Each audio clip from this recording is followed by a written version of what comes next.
To life of Rama.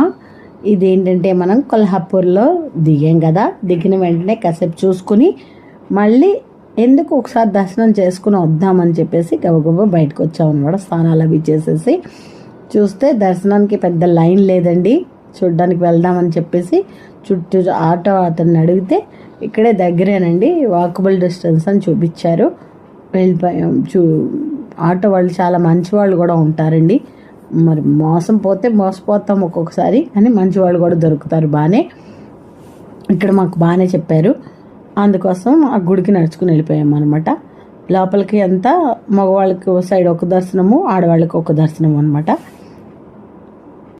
అలా వెళ్ళి దర్శనం చేసుకుని బయటకు వచ్చేసాము. ఇక్కడ బయట నుంచి తీసానమాట. లోపలికి సెల్ ఫోన్లో అన్నీ అలౌడే, కానీ దేవుని తీయనివ్వరు అంతే. లోపల ఇక్కడ బయట అమ్ముతూ